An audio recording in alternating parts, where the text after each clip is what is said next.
Good evening and welcome to Zoom In on a Fresh Conversation. It is Monday night all over again, and tonight our special guest is Dr. Alvin Jackson, Jr., City Manager to the City of Bunnell, Florida, and author of It Is Another Great Day, an inspiring guide to effective leadership. Thank you, Dr. Jackson, for being here this evening. Thank you, Ms. Banks, for having me. This is exciting. I know, I'm excited. Zoom In on a Fresh Conversation is sponsored by Eilish Diamonds, LLC, brought to you by Milton McCulloch, author of Love and Emancipation, L.D. Robinson, owner and operator of Ladero Press, and I invite you to attend the Artistic Talk at the DeLand Museum, April 28th, Thursday, April 28th at 5 p.m. This featured our artist is Weldon Ryan. Please join us. He is a fabulous artist. He does Caribbean type of feel and mixed media. 5 p.m. at the DeLand Museum. Please come out. Reach out to me at the Fresh Book Festivals at gmail.com. Let me know you're going to be there to support him. So if you have any questions for Dr. Jackson, please leave them in the question box, the chat box at the end. Here it says chat. You can see it at the bottom of your screen. And this conversation is being recorded. Good evening, Dr. Jackson. Please take a moment to tell our audience all about yourself. It is another great day. Yes. Since I'm in beautiful Bunnell, Florida, I always say it is the center of the universe. It is. And I'm very happy to be your special guest tonight. And just a little bit about myself. I've been in local government, I was counting 38 years. 38 years, wow. This March. And I tell you, it has been an exciting journey for me. And it has been a ministry for me. And tell you, the lives that you touch along the way, it's so rewarding. I've had the opportunity to serve from South Florida, where I was down there actually twice, serving in Opelika, and then I served as the Deputy Executive Director for South Florida Water Management District, where basically, I was responsible for a $1 billion agency, over 3,000 employees. And our major role was the Everglades restoration. And the real key with the congressional delegation, especially the Black Caucus, was how do African-American and minority businesses get a part of that $14 billion that absolutely spent in the Everglades restoration. So one of my responsibilities, beside overseeing the operations, the business side of the organization, was ensuring that local vendors and local workforce participated in that process, where basically we proactively went out and recruited and identified businesses and helped them understand how to navigate through the government processes so that they could be awarded many of those contracts. And I like to tout the results. When I got there, we were spending about $4 million with African-American businesses. And when I left there, we were spending over $200 million yes. with minority businesses. So that was a very successful ride. I also have served in Central Florida. I had the opportunity to go back to my home, Eustis, Florida. And I served in the city of Eustis, creating affordable housing programs there, doing economic development. And then I was blessed to be appointed the county's first economic development director in 1993 in Lake County, Florida. In Lake County. And we actually put together their economic development blueprint and plan. And there are many successes associated with that. And then I was promoted to the deputy county administrator in Lake County. And so I served in Lake County as the deputy county administrator until 2001, and then I headed to South Florida.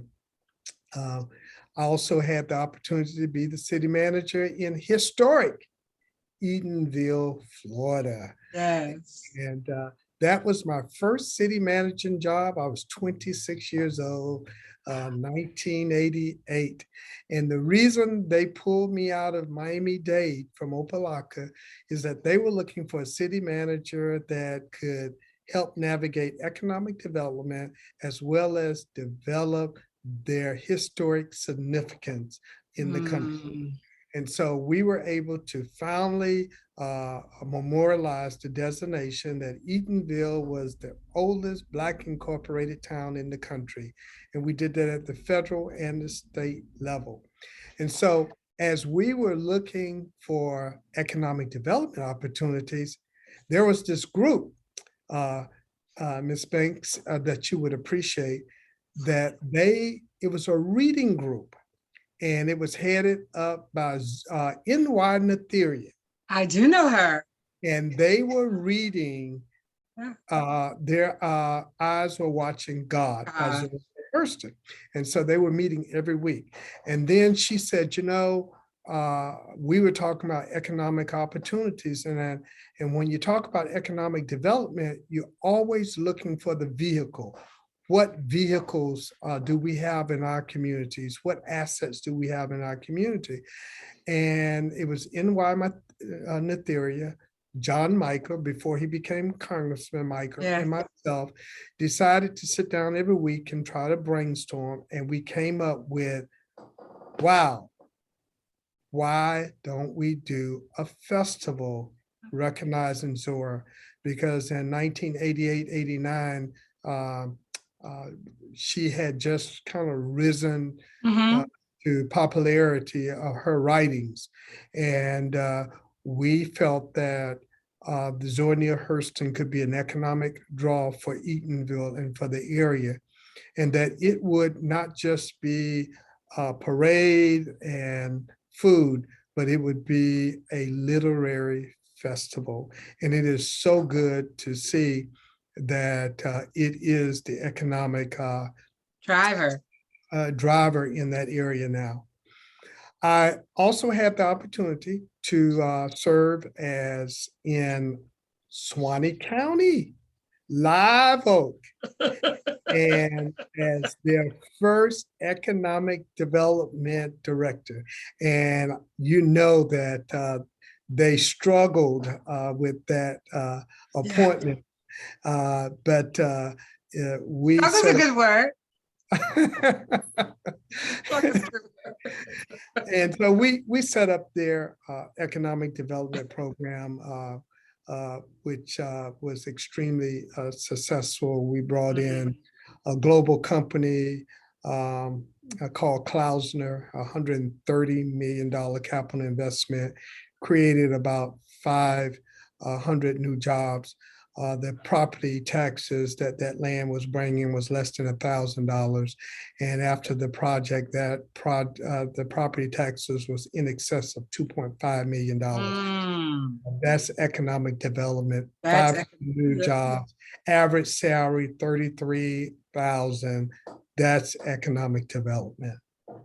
Wow. So, Bunnell, you said something earlier, but it is the crossroads. It is the crossroads. It is the crossroads. It is. It really is. It was here before Palm Coast. Absolutely.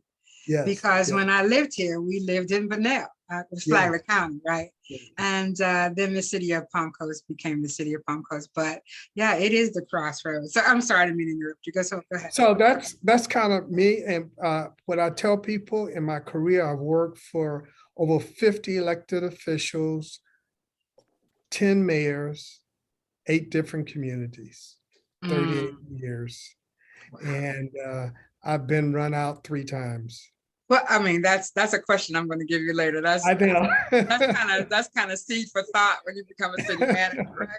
So I'm going to go back to the Zora Neale Hurston Festival. Okay. I had no idea that you were the pivotal person that made that happen. Yeah. But I was so sad when they tore the gym down because that's where all the book people went.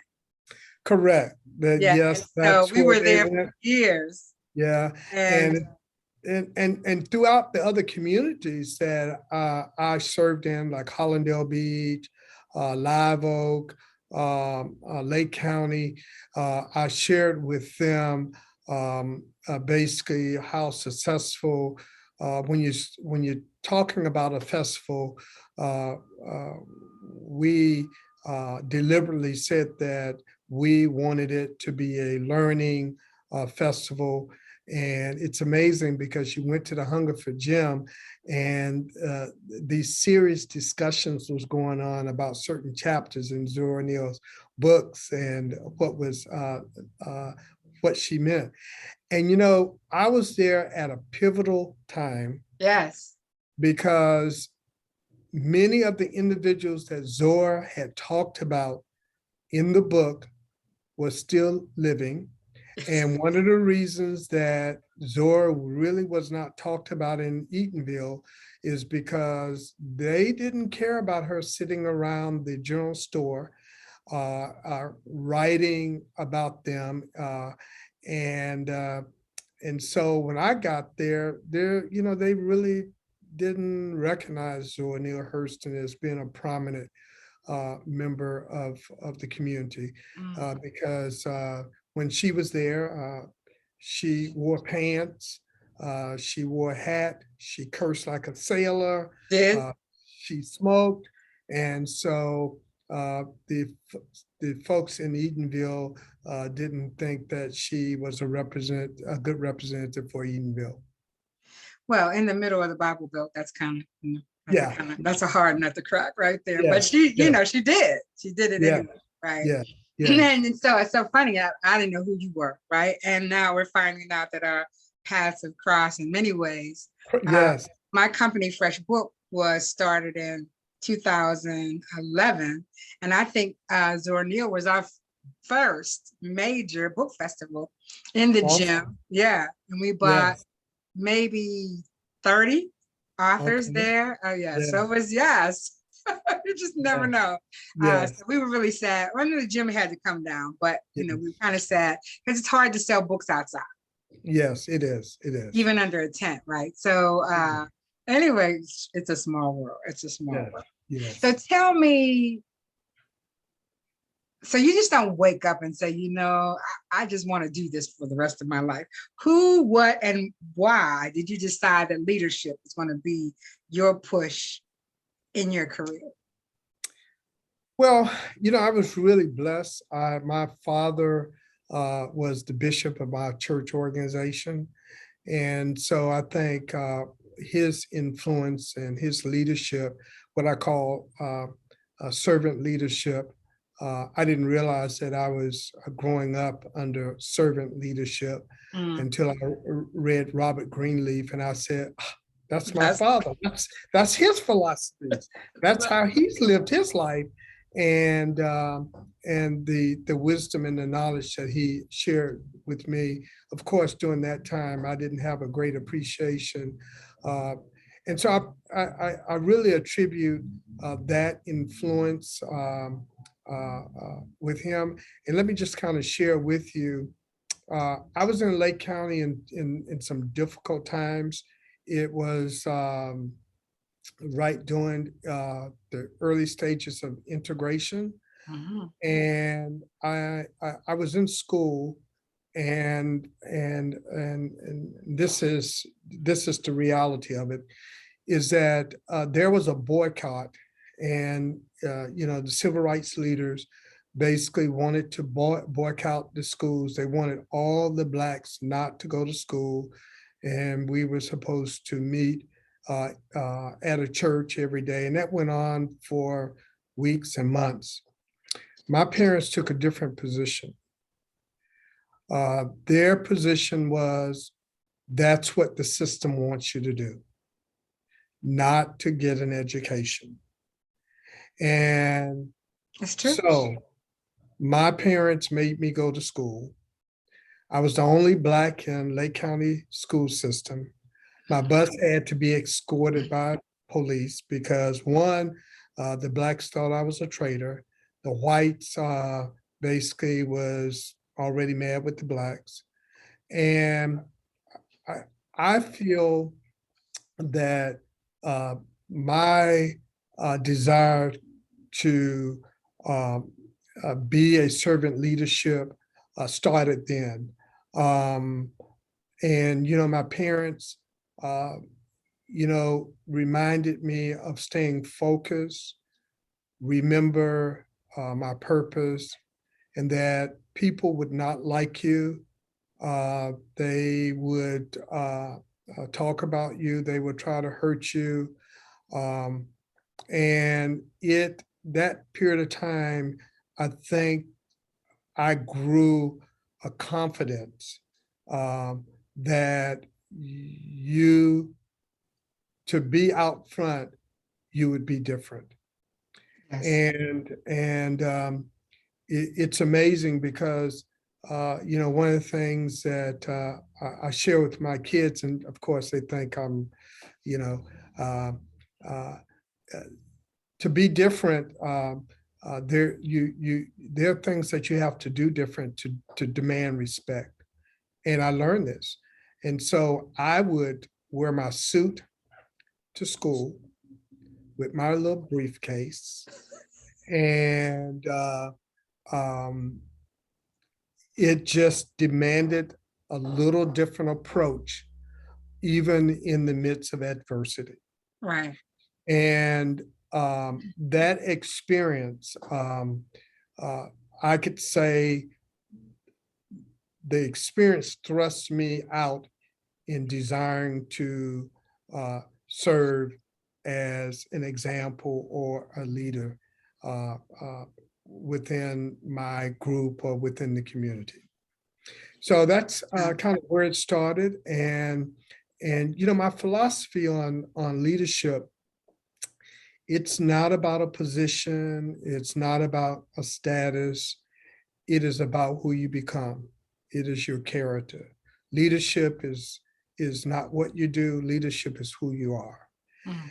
And you can lead from anywhere depending on who you are. And I truly believe that leaders develop a set of characteristics, a set of values that they live by. And those characteristics come alive. And when they come alive, individuals basically want to follow you. They want to know, what is the end goal? What is the vision? How can I benefit?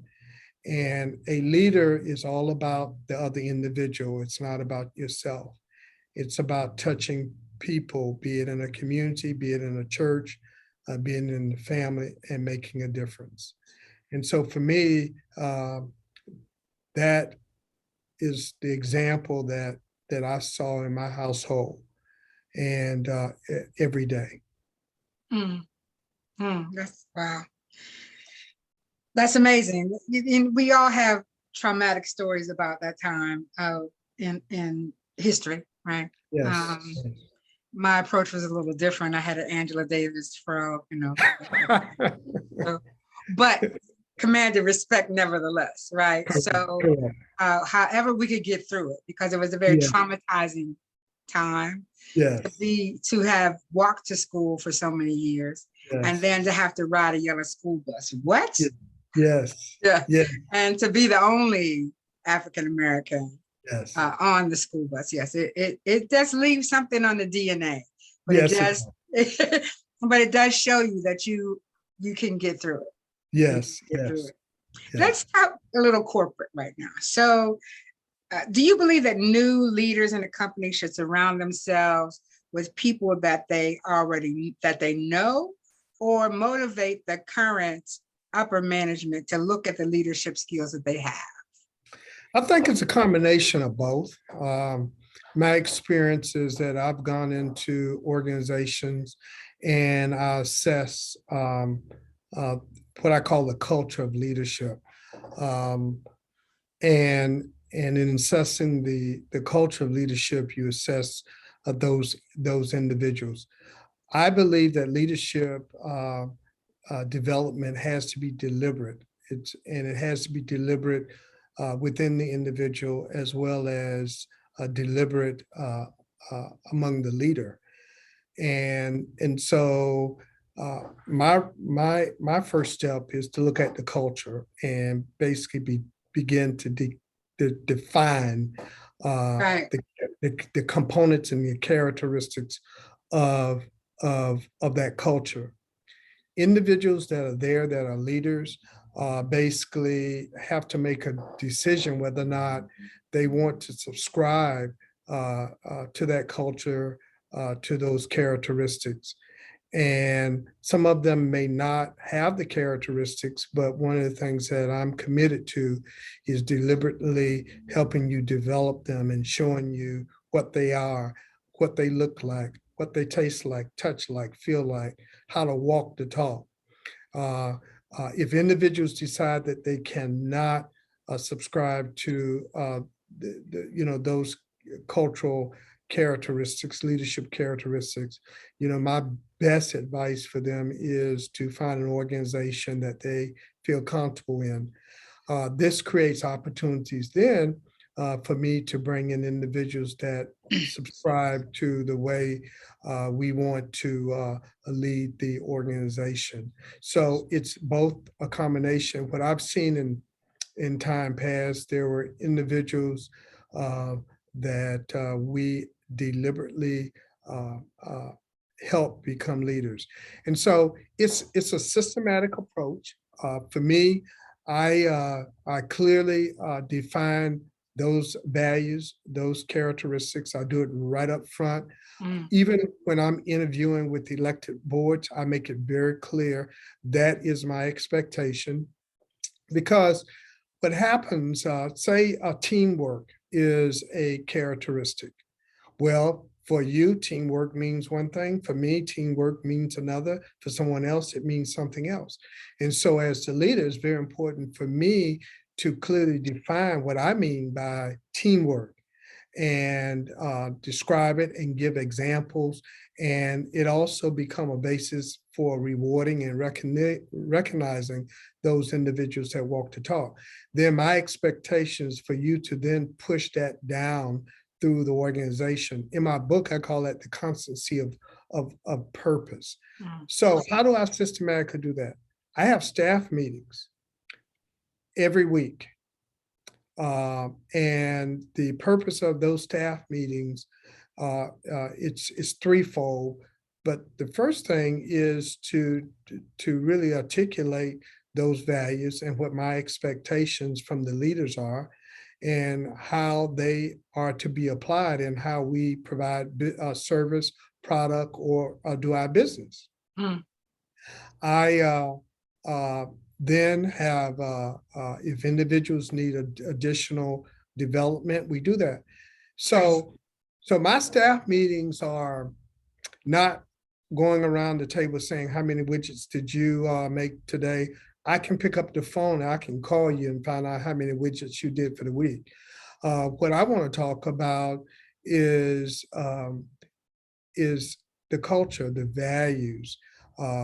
So we end up doing it very elementary. I read books. Since everybody don't read, well, we go around the table and you read this chapter, you read the next chapter, a paragraph. And so it is, some look at me like, ooh, when they first start. But we do that because I can't depend that you're going to go home and freely read. So in order for us to be on the same sheet of paper, and if cultural development is important to the leader, then this is the time to do it. And it should then permeate throughout the organization. And let me give you an example. When I was in South Florida, I had a procurement director that was committed to diversifying the work, spreading the work. Around. minority businesses, women-owned businesses Mhm. get the work. Well, you know, white people go to the legal ads and they know, where to look for it. Most African American small businesses, minority, women-owned, don't understand the process.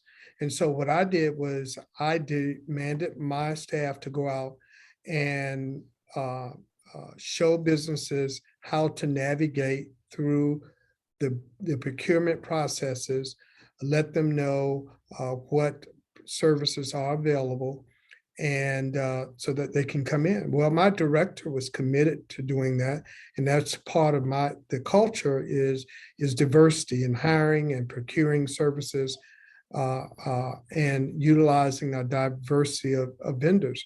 Well, he had some team members that just didn't subscribe, and when his performance, and I kept talking to him about it, when his performance evaluation time came up, basically he's the one that got marked down, even though he was doing it. And so that was my way of saying, you must push the expectations of the culture down through the organization. And as a leader, you do that. Mm. I think every city should have procurement 101. Well, I do a session on how to do business with government also. I do. I just think I think it's important, for the big guys who do it all the time, right? But like you said, the small minority and not necessarily minority, but small businesses, period, don't know how to navigate the system, right? Right, Yeah. because the large companies have hired guns. They have engineering firms, they have consultants that actually come in, they learn the process, they follow budgets, capital improvement plans. And what I share with small businesses, that's what you should be doing. When local governments are actually doing their budgets, you need to be in tune. You need to see what project they're going to do. Where the line items are. Yeah, you need to read the capital improvement plan, see when they're going to build that new school, build that new administrative building, and then learn to what I call B&B, partner with some of the major contractors. And organizations should mandate that the project managers break up the projects, design them in smaller pieces, where smaller businesses can get it, versus doing one large procurement, but break it up. Because what I found is that there were small businesses that could provide the service. that they're small businesses, small, what I call mom and pop business that lays bricks. So you can break out those pieces of work for small businesses, but it has to be a part of the culture. It has to start when the plans and design, when the planner and the engineers are sitting around the table talking about, we're going to build this fire station. I want them to be thinking about what pieces of this fire station can be broken out where local businesses, small businesses, mom and pop businesses can actually participate in this process. So when we talk about values of the culture, that's one of the values. And it's not just in hiring, but it's in how you're doing business. It's a way of thinking. That's why I talk about strategic thinking. That is real big for me. It's not about the strategic plan. It's about strategic thinking, because everything you do will be strategic, will be systematic, and it will be done with a purpose. So when I talk about leadership, that's what I feel effective leaderships bring to any program, process, or an organization. So listen, all the projects you've talked about, well, most of them in your book, you've been the stabilizer, that's kind of come in to stabilize a situation. Why do you think that your career had went that way? You know, I mean, really, you had, there were 5 or 6 different cities that you went into to stabilize pretty much because they had become upended for some whatever reason. So let's talk about that. Well, you know, that's something I have asked myself. And and let me be a little spiritual here. And Okay. I've said, Lord, you know, why do I get picked to go to those places that basically we have to stabilize, Yeah. we have to bring back, and and I can tell you, it is extremely rewarding, but extremely stressful. The Yeah. dynamic, the politics, the transformation, the what I call the heat of the transformation is really difficult, Right. and taxing. But I can tell you on the back end, it is a beautiful thing. For me, I've been blessed because I can ride through different parts of Florida and I can see the results you know, of the pain. And you know, I was riding on I-4 on this weekend, and Channel 2 right there was my project. And I never forget uh, the mayor in Eatonville told me that he said that, and I don't know if you knew Mayor Vereen, but the day before he died, he said that he was surprised that no one had come in and killed me, because when I got to Eatonville, the third week there, the water lines broke, and I went to look at the account to identify dollars to repair it, and there was no reserves. Because 10 years prior to me getting there, they stopped reading water meters, and it was a flat fee of $5. Um, and so, of course, I put in new water meters and started reading water meters. And I had to change the culture because I had to tell Joe that when he goes out and he cuts someone off, stop telling Miss Jones that you're going to come back at 8 and turn them back on, because that no longer is the culture. I had to tell Miss Franklin, who was the utility clerk up front, Miss Franklin, if the bill is $40, it's $40, not pay whatever you have. And so it's not just putting in infrastructure, but it's changing the whole culture of doing business. And that have seemed to have been my plight when I was appointed the the Director of Economic Development in Lake County. And by the way, that was a difficult hire also, because the good old boys that basically had run Disney out of town met with me, and they just wanted me to know that citrus and cattle was king. So all this economic development stuff, you know, they just weren't up for hearing it. And so they gave me 750 acres of Burnout Grove. And they said, you know, this is your economic development catalyst. And basically, we turned that into a gold mine right along Highway 27 and the Turnpike, where we had major industries like Marriott Distribution Center, American Hotel Registry, million square foot buildings come in that really sparked their economic development there.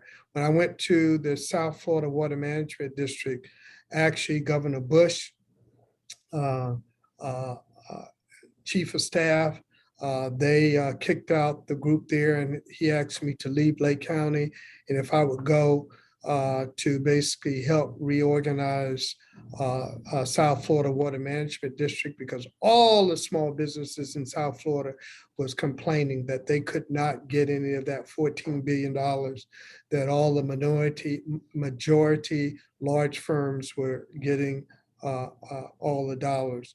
And we were able to turn things around there and create real success stories.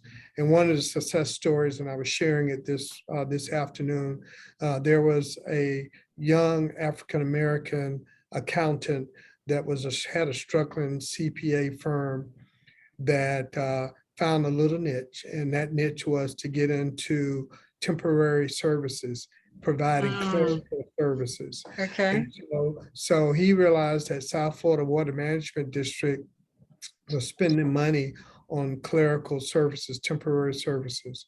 And so we let him do that for a while, and then we kind of cut back on temporary services. And I never forget calling him in. I say, Andrew, I have to cut back on buying clerical services, but you're providing temp services.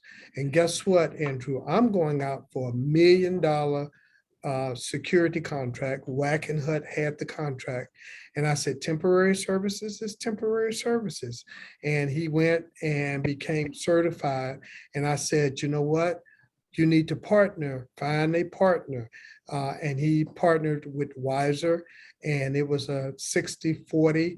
And when I say partnership, the 40% is not the worker bees, but the 40% is from the management on down.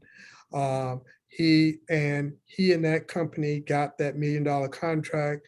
Later on, we had another security project that was about $200,000, did not have to bid it. Andrew and his group did such a great job. We gave him that security contract. Then a $2 million contract we had come up, and he was able to compete with everybody else. Right. And he got the contract. And guess what came to town? The Super Bowl. And he bid it on the Super Bowl, and he had a track record of doing $1 million worth of work with the South Florida Water Management District, and he got the Super Bowl contract. Last time I saw Andrew, he says, thanks to you, now I'm doing NBA, NFL, and Major League Baseball venues. That is what it's all about. Because that's temporary work. Yep. Right.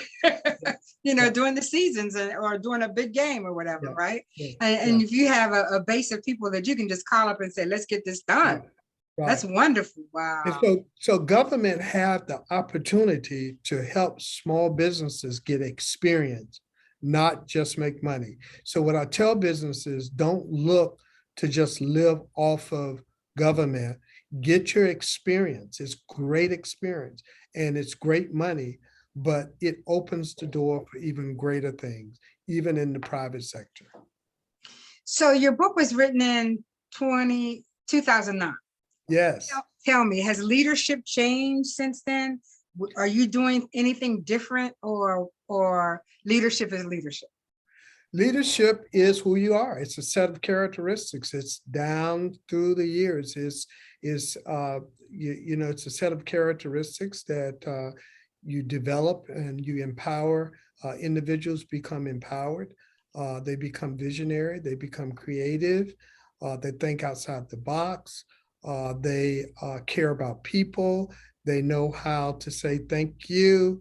They know how to develop strategic outcomes. That's been down through the years. And it doesn't make any difference whether or not you're in corporate, whether or not you're in local government, whether or not you're in church. I've been around the religious communities. There are individuals that are bishops, that are so-called leaders in the church and don't have a tap of leadership skills. They are spiritual, but the reality of it is that if you follow the teachings of Jesus Christ and the characteristics that Christians strive to possess, those are the leadership characteristics that make corporate America is very successful. And so in your book, you more than once, you talk about retreats. More than once, right? So, Yeah. do you believe that retreats are still a good way to have a cohesive weekend with your team? Well, I've changed the name. I think in the book I call it retreats, but in reality, I've always called them advances. Okay. And when you're putting together a, a dynamic team, individuals that come from different experiences, different backgrounds, different nationalities, ethnicities, uh, it's very important that bonding becomes very important. You see it every time. You see it on baseball teams, basketball teams, uh, in the Yeah. athletic world. It's no different. And so, in order for me to be a good partner to you, I have to know who you are. Right. I have to know how you think. I need to know what your story is. Right. I need to know what your pains were. Mm. I need to know what excites you. And this thing about, work is work and home, your personal life is your personal life. That is not true. Not at Leadership is who you are. So what my retreats did, it created an opportunity for my team to bond in a non-work environment. all. And to team build. And there were a set of exercises. I'll share one of the exercises was that I like doing that I think is very good is kayaking. So one of my retreats is kayaking, and What if what they happened? can't swim? What if they're definitely afraid of water? You kind of get them past that, or Yeah, and what I do is Ms. Banks, if you and I were struggling, I put you and I in the kayak together. okay. And guess what? We probably more than likely will turn over the kayak because we don't work together. We don't communicate.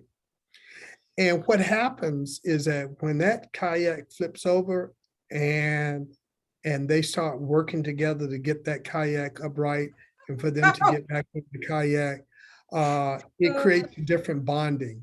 Guess Right. what? Your lovely hair gets wet, so they don't see you in all the glory. Your makeup runs off. My shirt gets wet. Yeah. My shoe. And so now we are in an environment that we are working together as a team. And I found that those were such powerful activities that every time it is Okay. quite noticeable that now the team is closer. Let me give you another example. Okay. So one of my retreats is that since I was responsible for the business side of the operation at South Florida Water Management District, we just were spending the money and doing the procurement, but a lot of times we didn't see the project. We didn't know what the Everglades was doing. So I took my team out on airboats. Oh. And so that we could see exactly what we were appropriating dollars for and the Mm. results of that. Well, in every one of my retreats like that, there's something that happens that we didn't plan. So one of the things that happened is that the water was high, which means the airboats used a lot of gas.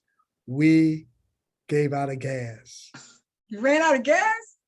Yes, we started at 8 and we were supposed to return at 12. At 5 o'clock, I had to call in my float helicopters to bail us out. But let me share this with you. Those that were truly team members, like I said to my boat operators, everyone can be rescued, but I'm going to stay here with you. I had team members saying, we're not going. We're not going to go in the helicopter. We're going to wait until everyone's rescued. Those that did not subscribe to the leadership and to my team, they were the first ones to get on a helicopter. And so a good way to get the wheat from the shaft, right? well, you see it. It becomes yeah, exactly. It's when you're in that what I call unnatural natural environment, who you are will come out. When you're under pressure, who you truly are will come out. And that's why I say leadership is who you are, because when you're under pressure, when you're uncomfortable, that's who you are. And if you care about people, even under pressure, you will care about people. Yeah. I mean, it's an excellent way to tell, take the wheat from the shaft, really. It's just one way to see who's going to be with you.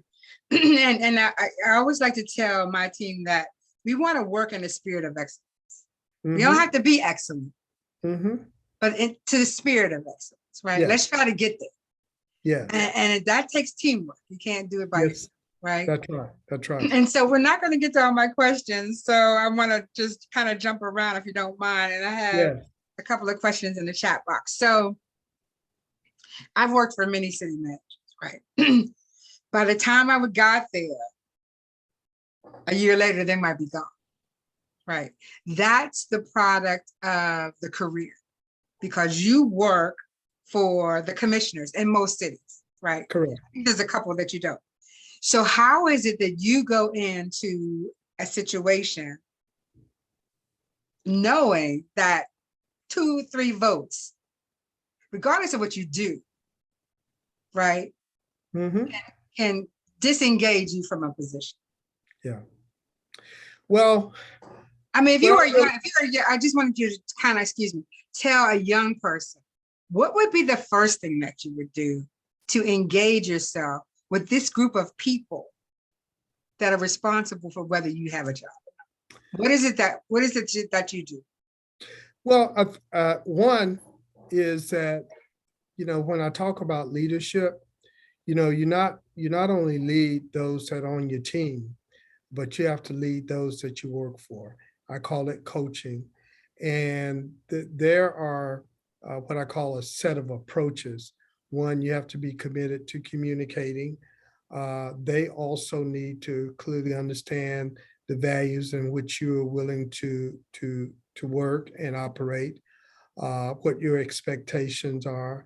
You have to always respect them in their role as policymakers. Right. And understand, as city manager, this is where city managers get in trouble, is that I'm not the policymaker, and that my role is to bring forth recommendations with options that are quantifiable, create a what I call a strategic vision, work with the board to establish a shared set of priorities and vision.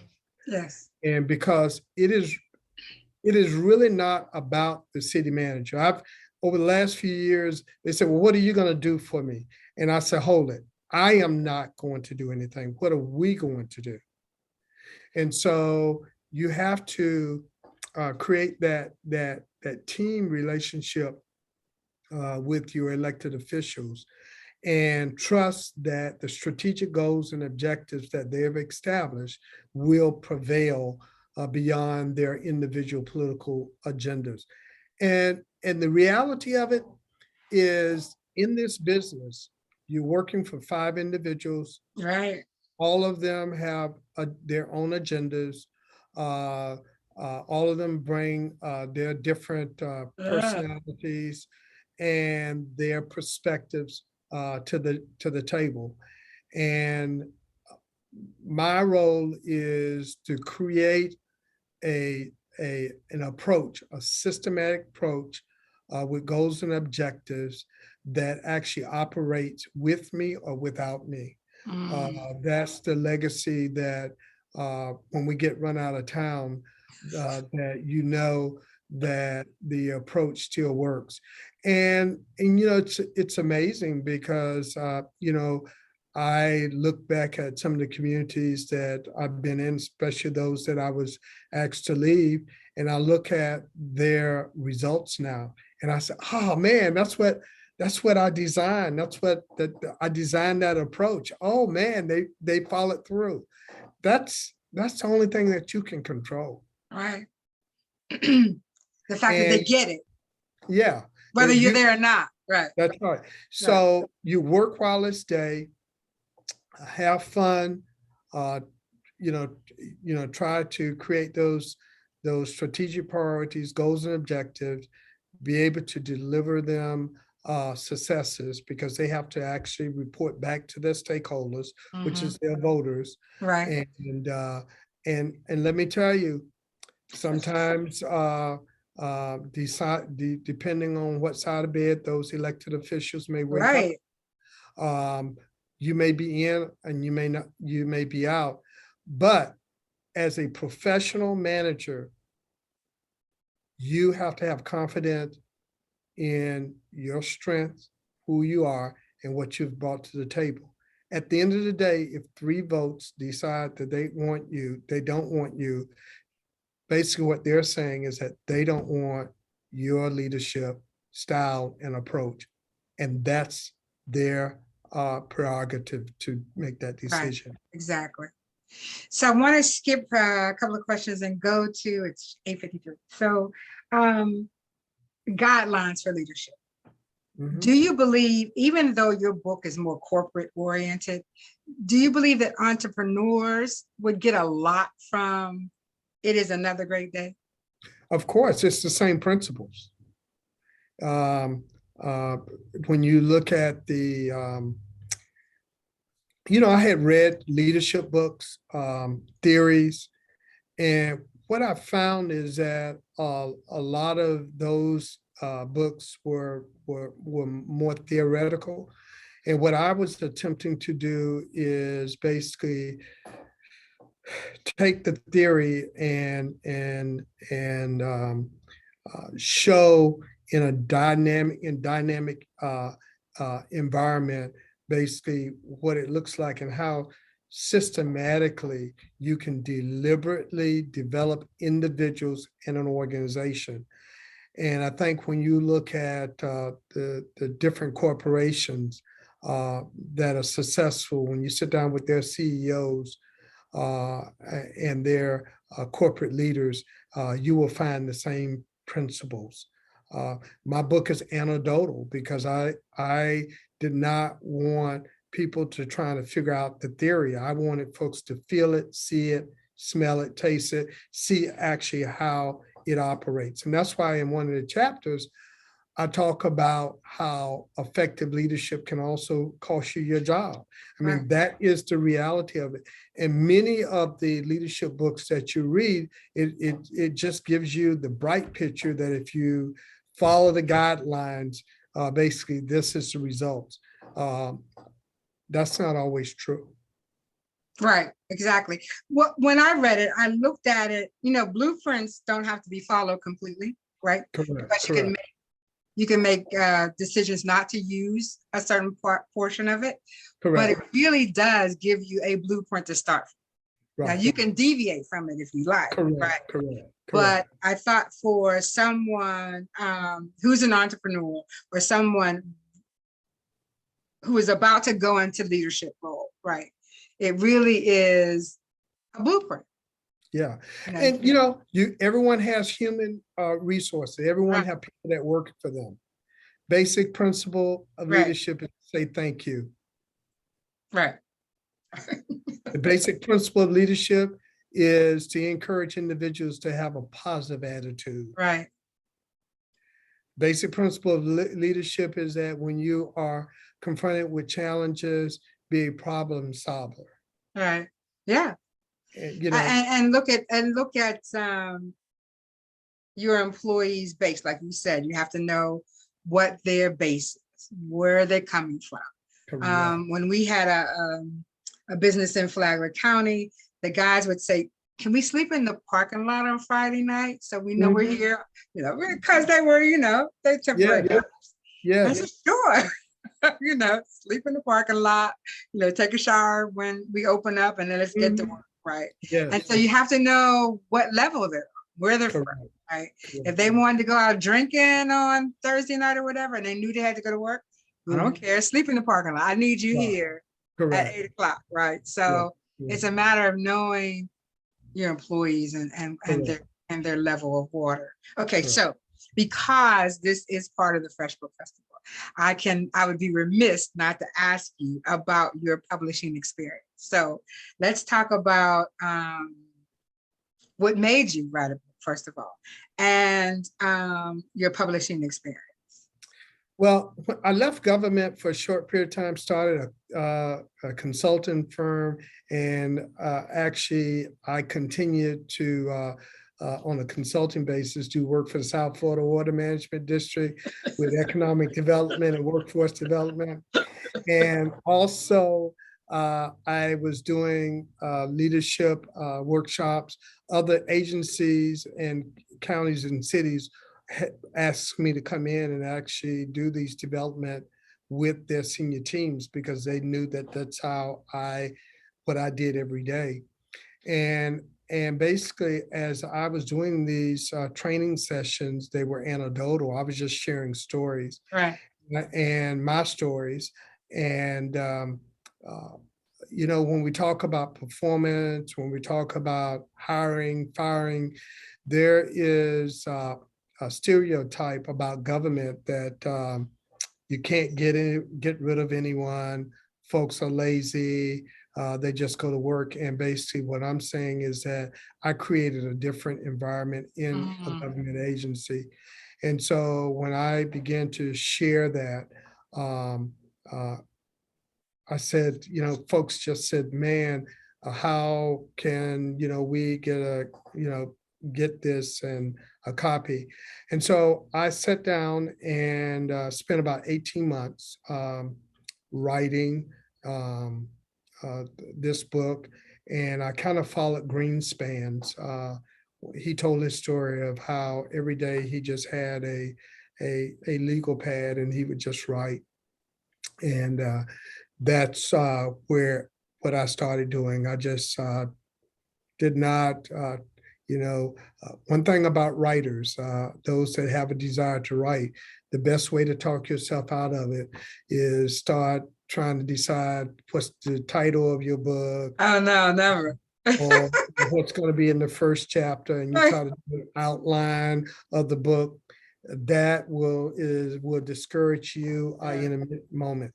So I just started writing, and I just wrote, and I just wrote, and I just wrote, and it was like an emptying out. Yeah. I Yeah. just kind of emptied out of my soul, and I had a mastermind group. I developed a mastermind group made up of 5 individuals that knew me extremely Well, well, and they were. I was kind of sharing the writings with them. When I finished, I wasn't sure which direction to go. I had a good friend that had written a book, and I sat down and talked with him. And he said, it depends on how you want to use your book. I mean, do you want it to be something at the back of the room when you speak, when you do your workshops and so forth? Or, do you want to, try to get out and resale it? Or there were a number of approaches. And my approach was that I wanted to have a handout when I did my workshops, when I yes. did my Yeah. keynote Yeah. speaking. I Yeah. wanted to basically be able to give them something. So he had uh, uh, an author that he had used. His name is Warren Jameson, a very was a renowned writer out of Portland, Oregon. And I contacted Warren, and I flew him here. And I'll just share with you, I put Warren up at my condo in Orlando. And when I went to see Warren, because I felt it was very important for the person to feel me, know my spirit, my energy level. And that was what I was having a difficulty with uh, a publishing firm. Right. Because some publishing companies had talked to me and they said, we'll take your work and, we'll make it. So I spent 4 hours with Warren, and Warren was about 80 years old. So I took my executive assistant with me and I sat there for 4 hours, just kind of sharing, just like you and I sharing tonight. And when I finished, my executive assistant said, man, I don't know. So this guy only took 4 lines of notes. 4 lines of notes in shorthand, just 4 lines, 4 lines. And he told me, don't write anymore. He took the manuscript and he says, what I will do is I will communicate with you every month. And what Warren did was really extracted the examples out of me to basically drive home the message. And when we started getting his drafts, it was almost like he was a part of me. Like you wrote it yourself, right? Yeah, he picked up the spirit of who I was.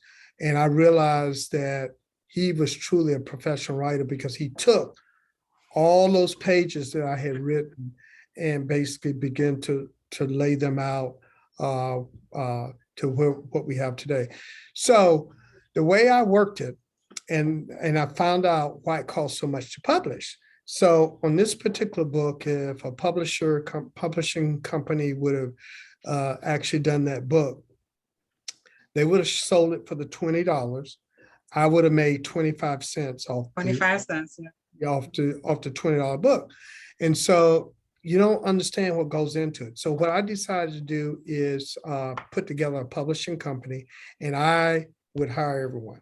So my mastermind group, while Warren was doing all the editorial and the writing, Warren would send me drafts. I would send it to my mastermind group, which was made up of my former director of public information at the Water Management District, a master English teacher, a master librarian, and one other person. And so then they would have their little comments, and then I would send it back to Warren. So here, this is what they did. So Warren had written in we had 2 disagreements. One, my personal story. My mastermind group really thought that my personal story, life story, should have been up front. Warren disagreed. He says, who knows you? And who wants to know about you? And he says, what they want to know is what the book will do for them. Then down the road, you tell them who you are. And so he was so right. And I'm going to tell you why he was right. And so there was another disagreement.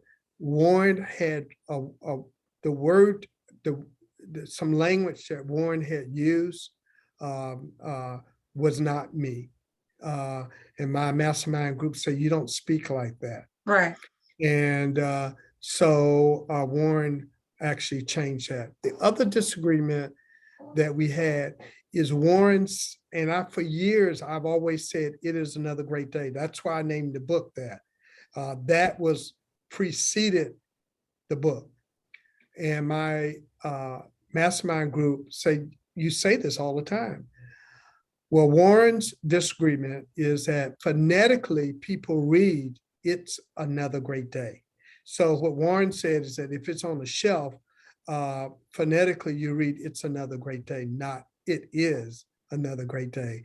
But I said, Warren, that's what I say. I don't say it's another great day. I say it is another great day. The emphasis is different. Yeah. And so also I had to hire a master proofreader. And it's amazing. I had read through this book. I read through this book. Absolutely.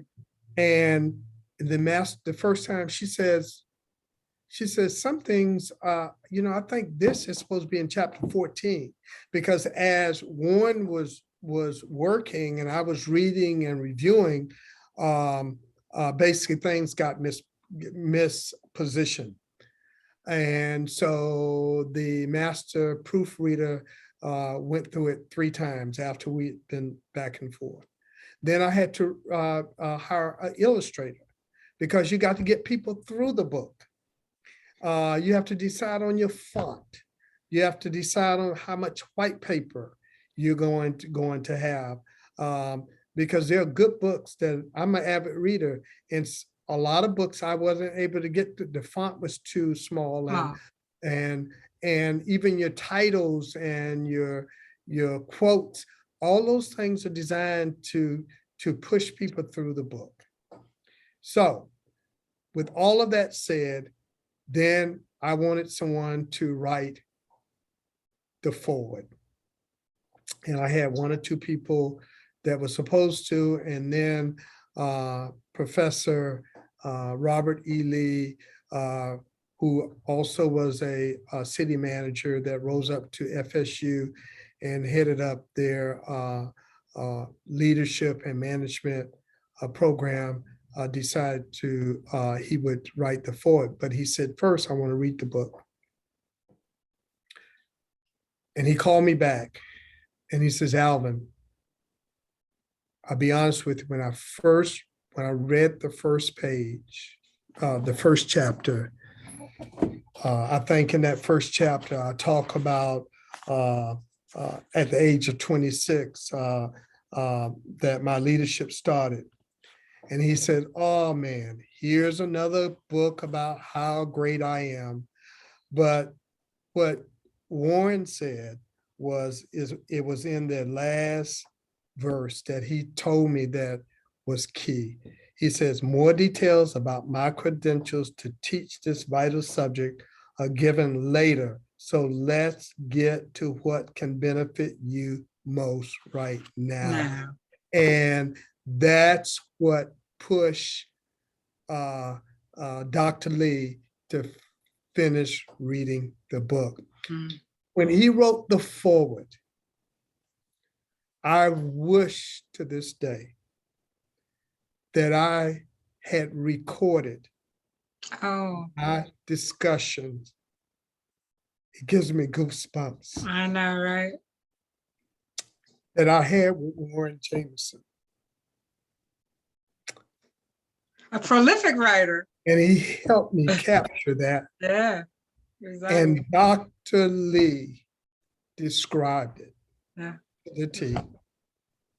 Yeah, you had the Obi-Wan. Yeah. Yeah, you did. Yeah. And I tell you, Warren has, if you look him up, had written. I know who he is. Yeah. A best. But other people, yeah, please look him up. A lot of people. And I call him because I wanted to talk to him about a second book. And his wife indicated that he had just passed away about 2 weeks prior to that. And what she said to me, she says, Alvin, my husband had been writing and working with individuals for over 60 years.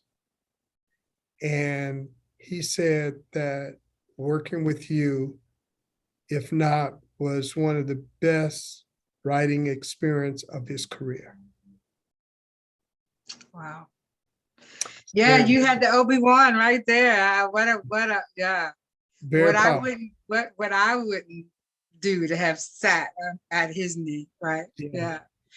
Yeah. That's magnificent. That's something you can take with you till your journey is over. Yes, right? Yes. Okay, everybody, listen, I know you have questions. So what I would like Dr. Jackson to do is give you an email so that you can contact him directly. And he will answer your questions. If you have an email. Yes, my email is alvinbjackson@gmail.com. alvinbjackson@gmail.com. And if you want to call me, 561-722-5402. And if you need a keynote speaker or Yeah. leadership facilitator, or if you need spiritual enrichment, or if you have a church and you're trying to help your ministers become effective leadership team, 561-722-5402. Thank you for that. And so it is another great day. And how can we get a copy of your book? Send me an email. I sell it out of the back of my Okay. Okay. Make sure you contact Dr. Alvin Jackson through his email and get a copy. It was a great read. It only takes, well, it took me 2 days. It probably could have took me one had I had the time. And gave you a great blueprint about how it is that leadership is developed. And it's a good recipe, you know, like grandma's potato salad, right? It will give you everything you need. You can divert from it if you want, but it will give you a great base for your leadership skills. So I ask everyone for a pearl of wisdom, Dr. Jackson, to end our conversation. Well, it's what I like to share is, you know, we touch the lives of people in many ways. And by being passionate about our organization's missions, by modeling respect, and by letting the individuals know that we appreciate them greatly and the work that they perform to accomplish the goals and objectives that we have. Yes. That's, for me, is what it's all about. And if we touch the lives of people and make that difference in the community, then my living shall not be in vain. Yeah. And that's what makes it another great day. It is another great day. And so from his book, and I had never heard this quote from Eleanor Roosevelt before, and I'm going to repeat it tonight. No one can make you feel inferior without your consent. Eleanor Roosevelt. That is from It Is Another Great Day. Thank you, Dr. Jackson, for taking the time on final 2 Monday to be with us here on Zoom and on a Fresh Conversation. And we'll talk again really soon. Thank you. And thank you, everybody, for being here. Good night. Thank you. Good night.